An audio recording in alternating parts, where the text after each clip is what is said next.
So for the next talk, we go on to Amy. And Amy Freund is a senior application scientist at Bruker Biospin as well. She's been there for quite a while after she, well, in Billerica, after she moved from the West Coast. That's kind of where she started out with Bruker. I don't know exactly how many years, but she's been doing NMR for like 20 years. So another deep well of knowledge right here. And she really has a very diverse interest and also responsibility at Bruker. She's doing high throughput NMR in the field of metabolomics, screening, drug discovery, quantitative NMR. She does training, all kinds of issues. She even does product management for auto-calibrate. So she is deeply involved in a lot of these tools that she is going to relate to us today as well. As I said, she's been in Billerica for quite a while now, maybe escaping all the wildfires that weren't there when we left. But now maybe happy to be not there. And she's going to talk to us about 1D quantitative NMR acquisition parameters, experiment options, and processing parameters. A lot of us often wonder, how can we do better quantitative NMR? And I'm really excited to hear about this.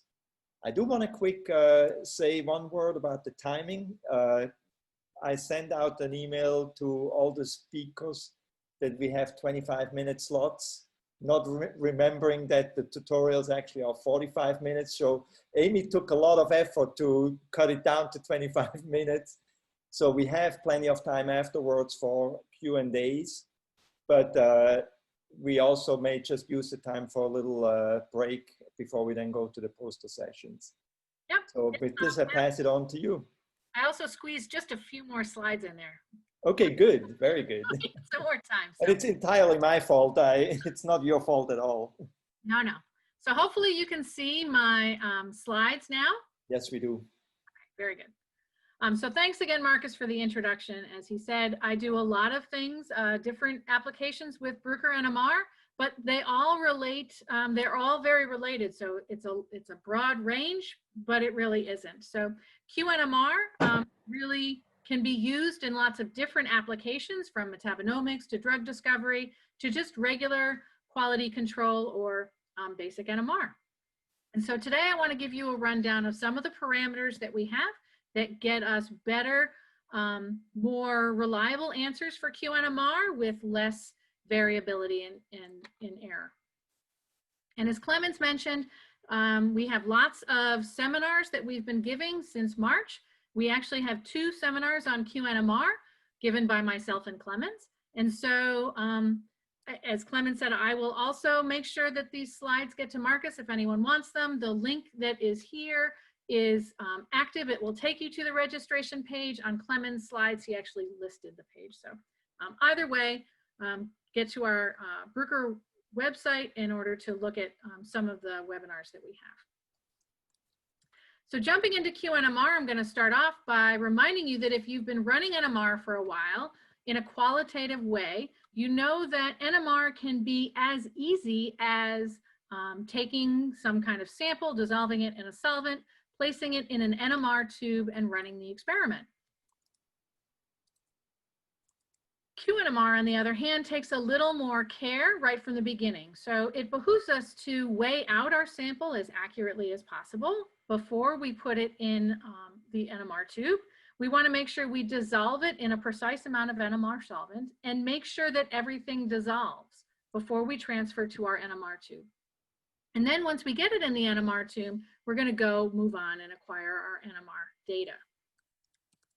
So after investing all that time in preparing our QNMR sample, do we really want to just throw it into the NMR spectrometer to obtain some quick and easy 1D spectrum? And the answer is no, or the webinar here today would be pretty short. So we're actually going to set up our QNMR experiment with parameters that make sense for our sample and the QNMR application. And this can mean that NMR data acquisition for QNMR takes longer than it does for regular qualitative 1D spectra. But again, we want to balance whether or not that expenditure in time is worth getting answers that have much lower variabilities and less error. So there's two basic modes of QNMR, one where the reference material is mixed in with our sample and measured in the NMR tube. This is called internally referenced NMR. It's also possible to work with an external reference instead of an internal reference. And in this case, your analyte is in a separate NMR tube from the reference. And that's called externally referenced QNMR. And today we're going to look at both. The parameters that I'm going to go over really do apply to both. So again, over the next 20 minutes or so, 30 minutes or so, we're going to take a look at some of the main acquisition parameters and experimental options. And I'll mention one processing parameter that lead to good qualitative results. So we'll start off with the acquisition parameters. And the first question to ask when it comes to setting up my QNMR is, what experiment do I need to run? And often this requires obtaining a quick qualitative 1D spectrum of the sample to make the decision of running either a one-pulsed experiment, so a very simple experiment, or maybe we see in the qualitative spectrum that we're going to have to run with solvent suppression. We can also look to see if we need any kind of baseline suppression in the pulse program, or if we need to run an experiment that includes carbon-13 decoupling. So we're going to take a look at each of these. Now, when it comes to the basic one-pulse experiment, this is indeed a very simple experiment. There's only a few parameters to optimize, but these parameters are going to be the same parameters that we're going to want to look at in the more complicated experiments. So we have the relaxation delay, we have the pulse length, and we have the acquisition time. We also, when we put all this together, we have the number of loops or the number of scans that we want to run through this in order to obtain a certain amount of signal to noise. So we're going to take a look at all four of these bullets. Again, they're important for all of the experiments that I am going to talk about today. So starting with the relaxation delay, we can see here that for the same molecule, these are just resonances that I picked out of a spectrum. So they all belong to the same molecule. The different protons responsible for these resonances have different relaxation rates, or T1s. And you can see the measured T1s up above the figures. And I've overlapped here, or we have overlapped here, spectra that were acquired with different delays, ranging from a very short delay with the blue spectrum to a much longer relaxation delay in the red and yellow spectrum. Now we see that if we pulse too fast without not enough time to allow for relaxation, that we see an attenuation in the resonances that have longer relaxation rates, or T1 rates. We don't see much of a difference when the T1 values are very small. So the time that it's going to take to have full relaxation for all of our resonances does take quite a bit of time. And this is where QNMR experiments run into taking a very long time. So if we look at the graph here, we can see how long one needs to wait in terms of T1 values for a certain percentage of the magnetization to relax. So if I wait only one T1 period after a 90-degree pulsed experiment, then I really only have relaxation of about 63% of the magnetization back to zero. If I want to have all of my relaxation, all of my signal relaxed, then I need to wait 7 times the longest T1 in my molecule in order to get the 99% or 100% relaxation. Now, if I only use a 30-degree flip angle, these times get much shorter. So after only one T1 period of relaxation, I have 89, almost 90% of my magnetization has relaxed to zero. So I don't have to wait those 7 T1 values to get 100% of my magnetization back. I only have to wait 5. So these experiments, if we run a 30-degree pulse, we can see, we can have shorter experiments. So this seems like a no-brainer. We should always use 30-degree pulses because then we're going to have shorter QNMR experiments. But the problem is that after running a 30-degree pulse, we have less signal present than when we run or acquire data with a 90-degree pulse. We actually, if we look at this graph of signal intensity versus pulse length, where here we have a 30-degree pulse and here we have a 90, we have about 50% less signal if I use only a 30-degree pulse than I do if I use a 90-degree flip angle. And that 50% less signal means that I have to acquire 4 times as many scans for that 30-degree experiment than I do for the 90. So in the end, if you're running experiments with small amounts of samples, low concentration, then it turns out the 90-degree pulsed experiment will ultimately be faster because we can run with fewer scans. So that moves us into the second point where we start talking about pulse length. We have two things we want to raise, 2 concerns about the pulse length. The first, as I just mentioned, is that we have this flip angle. And the second is the excitation bandwidth of the pulse. So remember, I just said about the flip angle that if we use a small flip angle, we can wait less time for the relaxation delay for the spins to be fully relaxed, but we get less signal. If we use a 90-degree pulse, we get the maximum signal, but it takes much longer to wait for full relaxation. Now, I also mentioned earlier that there are 2 ways to run the QNMR experiment, either the internal or the externally referenced QNMR, and this actually makes a difference when it comes to considering flip angle. So if we run an internally referenced QNMR experiment where the reference and the analyte are together in the same NMR tube, it matters less that we calibrate the actual flip, that we know what it is, because both materials are going to see the same, going to experience the same flip angle because they're going to be irradiated with the same RF pulse. So the flip angle actually comes into importance when we run externally referenced QNMR experiments. Now here, remember, the reference material and the analyte are in 2 different NMR tubes. So we need to make sure that we use the same flip angle for the experiments on both NMR tubes.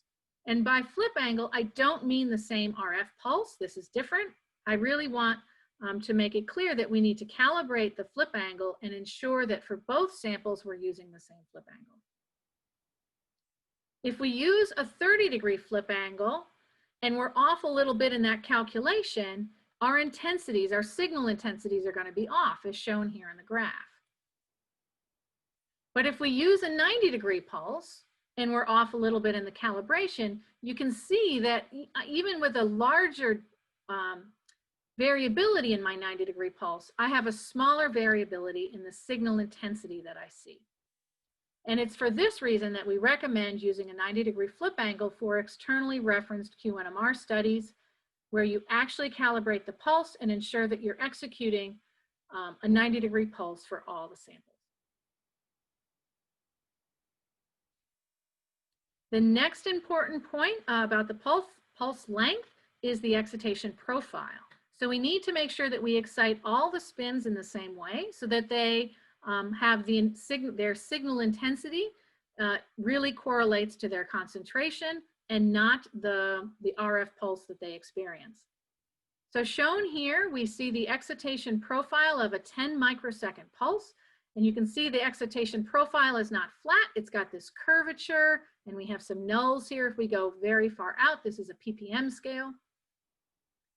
Now, if we're looking at proton spectra, this excitation profile doesn't affect us too much, again, because our spectral width, where the resonance of interest really are found mostly in the center here, where the signals are fairly uniform. So this is a blow up of that signal region where we have pretty much uniform signal excitation across the proton spectrum.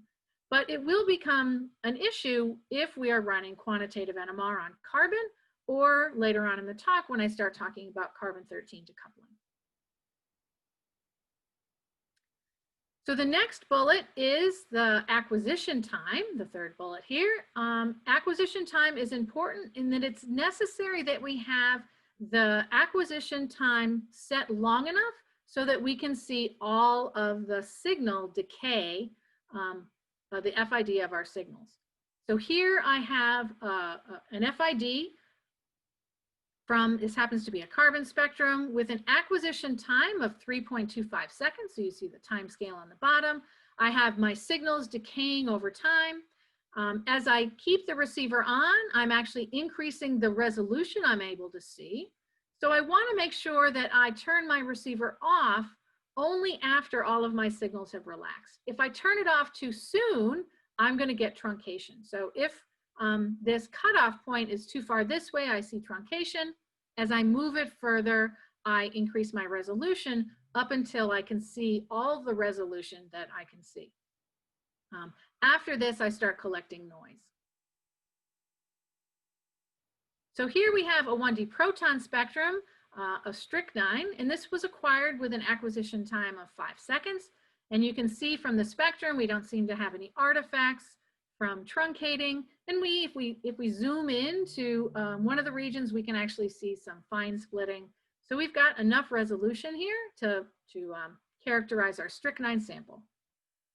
Now, if we reduced our acquisition time to 0.75 seconds by turning the receiver off before all of the FID has decayed, then I'm going to see truncation artifacts in the form of these sync wiggles that kind of screw up my baseline and my integrations. But I also see a loss of resolution. So you see I've lost the fine splitting in the multiplets here in that zoom window. Now, just a side note, having too long an acquisition time can also be detrimental as the receiver has more time to pick up noise. This doesn't affect resolution. So in red, I have a spectrum with a very long acquisition time. This is 14.5 seconds. Here I have an acquisition time of 5 seconds. The experiment time is the same, as you can see. I have the same resolution. The spectra look exactly the same. So what's really wrong here? If I zoom into the baseline, I can see that the experiment where I have my receiver on for a very long time, I have collected more noise than in the experiment where my receiver is only on for 5 seconds. And this actually decreases my signal to noise by quite a bit. So you want to make sure that you have the appropriate amount of acquisition time for your sample. Now, the last point in this section is about signal to noise sensitivity. NMR is a signal averaging technique, so we're able to increase our signal to noise by acquiring more scans. This is a great feature of NMR. Of course, taking more scans is going to mean that the experiment will take more time. So there is a balancing act between acquiring enough data so that you have a high enough signal to noise for the error that you're willing to accept in the experiment versus the time needed to acquire all of the data that you need to acquire in this project or in your day. So how does signal to noise relate to error? Well, this little experiment that we ran shows this. The data shown here shows multiple spectra of the same sample run by playing a little trick with the flip angle so that I can show you an experiment with low signal to noise and some data with high signal to noise, but all of the other parameters were kept the same. This is exactly the same sample, the same shim, tune, all that sort of thing. Everything's the same. So the differences in the error in the signal to noise and the integration errors are really going to be able to be traced back directly to signal to noise. Now, if I overlap the signals that were acquired with high signal to noise, I see very little variability here. And the integrals that I calculate or measure out of this set of spectra are going to be very similar. These are the groupings of the mid-ranged signal to noise, where I have a little more variability, but it still seems okay. And then if I look at low signal to noise spectra, I see that the noise really here is dominating, and I'm going to get quite a high variability in the integrals that I try and measure from this group of spectra. So here's a plot of the actual measured integrals. So we see that at high signal to noise, the variability is very low. And at low signal to noise, I see a fairly high variability in the integral values. And this is going to lead to error. As a generalization, the variation is approximately equal to 1 over the signal to noise. So that gives you a rough idea of the variation you can expect from a sample that you've acquired. Just measure the signal to noise. So all of the parameters I just spoke about, the pulse length, the relaxation delay, the acquisition time, and the signal to noise, they're all important for the basic one pulse experiment, but they're all important as well for the more complicated experiments that we use for QNMR.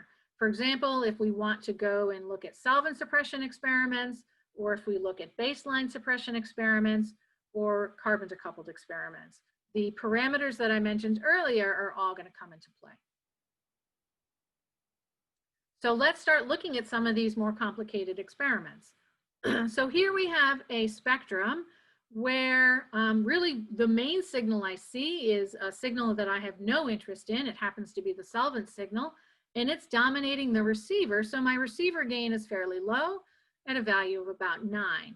Now, if I zoom into the signals that I am interested in over here, I can see them, I can integrate them. They have a decent signal to noise. So maybe I don't have to worry about solvent suppression. But if I actually run the solvent expression experiment, so here we have the suppressed experiment, my receiver gain jumps from 9 to 72 just by running the solvent suppression experiments. And now if I look at the signal to noise, my signal to noise, just by increasing the receiver gain, by getting rid of the solvent, I've more than doubled my signal to noise. So there are often times where having solvent suppression is important. Another question we want to ask is whether or not we want to include an experiment that flattens our baseline for us. So the experiment that I'm talking about is the NOSI 1D experiment. If I go back here, we can see that a basic one pulse ZG experiment has this curvature of the baseline, and that's probe background in general for the most part. And we can flatten this out with baseline correction in the post-processing steps that we run. But occasionally, as Clemens pointed out, we can get some artifacts from the baseline correction. So we have the option of using an experiment to get rid of that. The experiment is the NOSI 1D experiment. It's a multi-pulsed experiment. But the drawback here, so here's the comparison, is that my NOSI 1D experiment does give me slightly less signal to noise than the single pulsed experiment, the ZG experiment. And this was measured after I manually baseline or automatically baseline corrected this spectrum with processing tools. So how does the NOSI 1D experiment work? We've got multiple pulses separated with very short delays. And this allows for the background signals, which are very fast relaxing, to essentially go away, while the analyte signals and the reference signals that we want to see in the spectrum don't go away. As I mentioned, this experiment does give you a small loss in sensitivity, but one of the other downsides to this is the excitation profile for the NOSI 1D experiment. You see that at the edges of the spectral frequency range, and here I'm just looking at -3 to 13, so it's not a massive range, I can see up to 10% signal loss at the edges. And this can really interfere with getting real good low error QNMR results from these experiments where I am suppressing the baseline.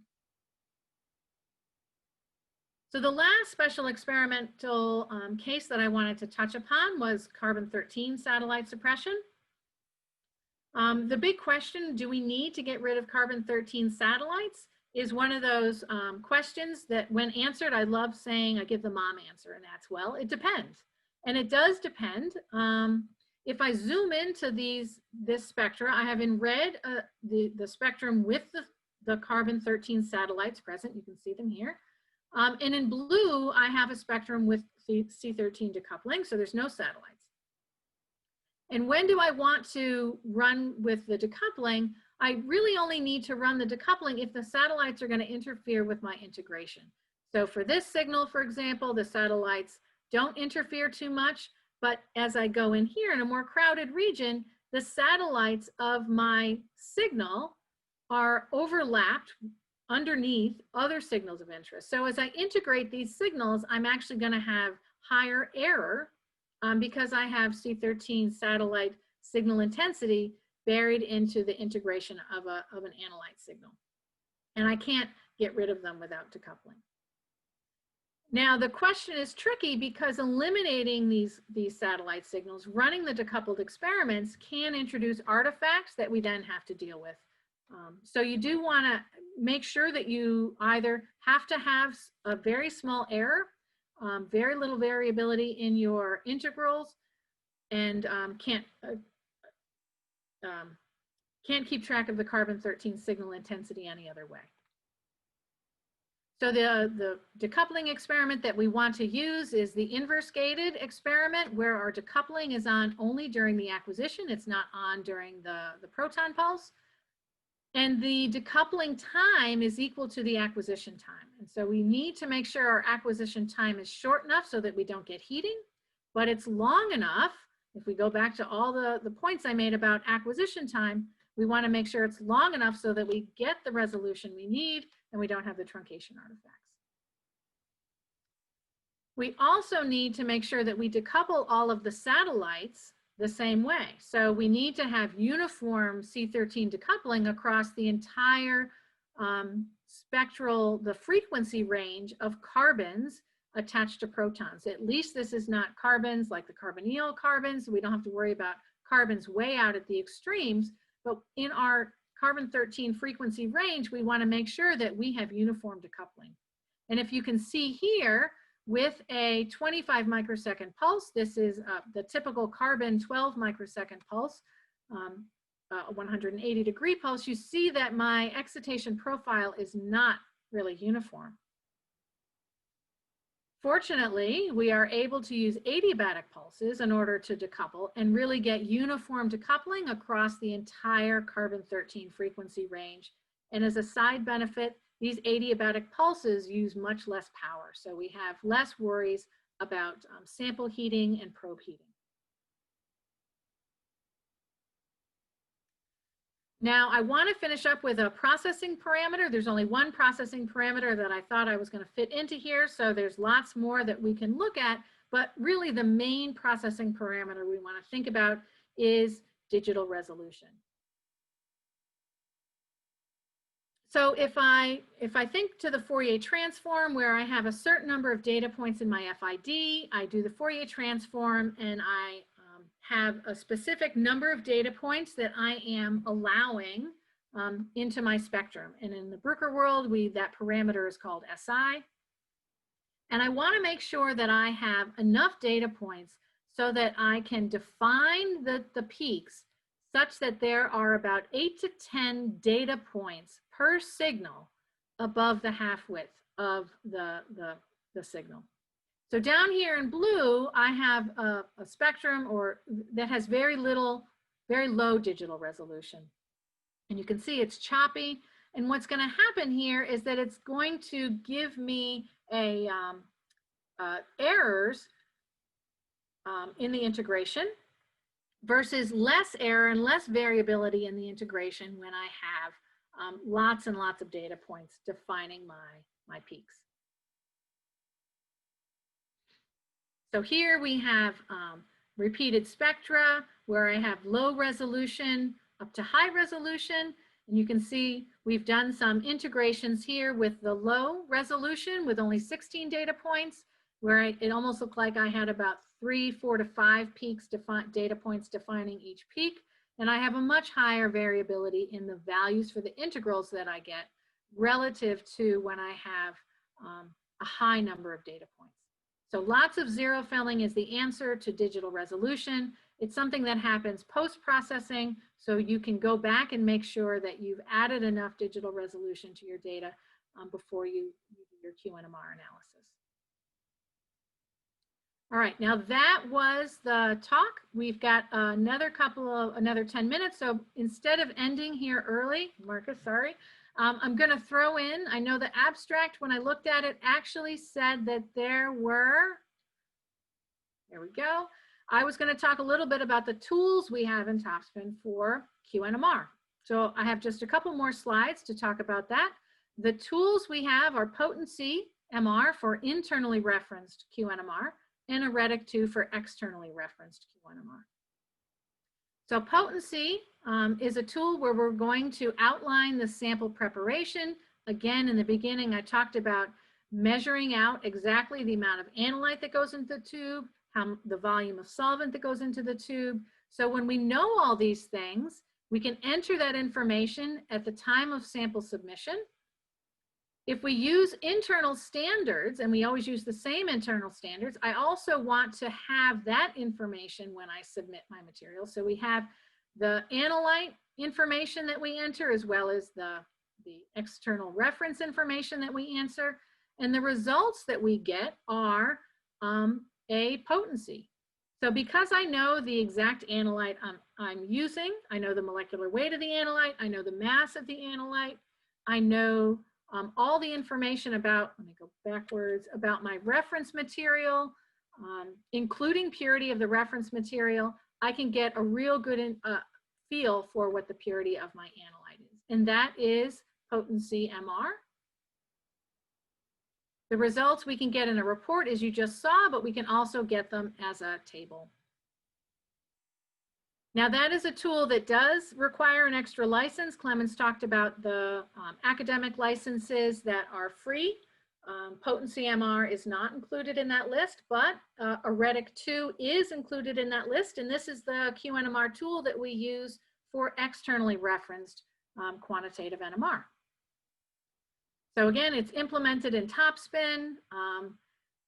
It does require that we have our reference spectrum that is a sample with known concentration. And one of the nice things about NMR is that this can be run weeks before the analytes of interest that we're running. So as long as we are going to be running the exact same experiments with the same probe, the same pulse program, we can vary some parameters. For example, the number of scans can be varied and the receiver gain can be varied, but we do need to keep the pulse program and the probe the same. But then we can use the reference spectrum for a long period of time.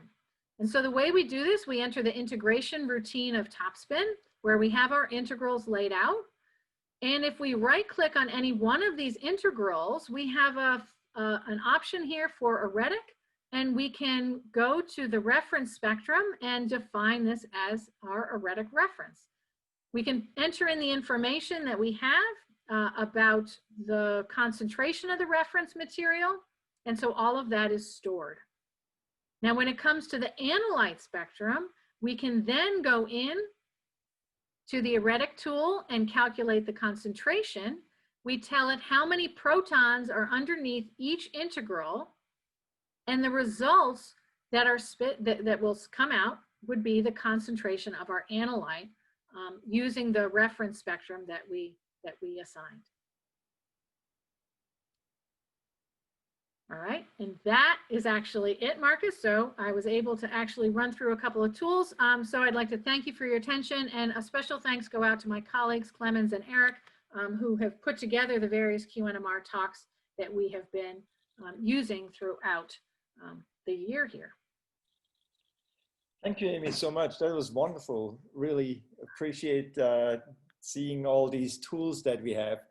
Actually, I'm very glad you mentioned the Aretic too, because that was one of the questions I had, whether the Aretic is still active or not.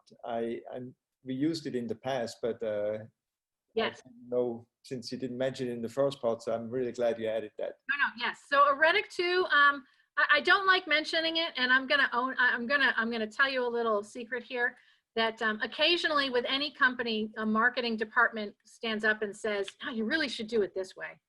And so way back when people actually did Aretic, electronic reference, you know, you stick an electronic signal into a spectrum, everybody was jumping up and down thinking this was a great way to do externally referenced QNMR, which it is. And so there was a lot of marketing that went out about that. And the marketing groups decided that we did so much work, we needed to keep that name, even though we no longer use an electronic signal. So it's really not Eretic, which is why it's Eretic 2, but that's my little story. So that's why we call it Eretic 2. It's really not. It is all based on the pulcon relationship where we're going to measure the 90-degree pulse. We're going to keep as much of the parameters as we need to the same, and we're going to measure the signal intensity of two spectra relative to one another. You mentioned that the receiver gain setting between the reference spectrum and the actually measured spectrum does not have to be the same.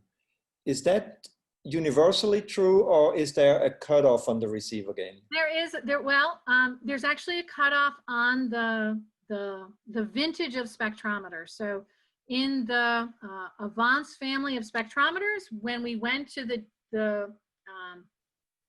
Avance 3 HD and the latest, the Avance Neos, those all have linear receivers that are very linear. The earlier versions, we had a linear range that existed. If you've got an Avance 2 or less, if the receiver gains are, I think, between 0 and 100, we have sort of this mostly linear range, but between 0 and -6 dB or 100 and 120 dB power, that was sort of wrong. Oh, wait, I'm mixing receiver and pulse.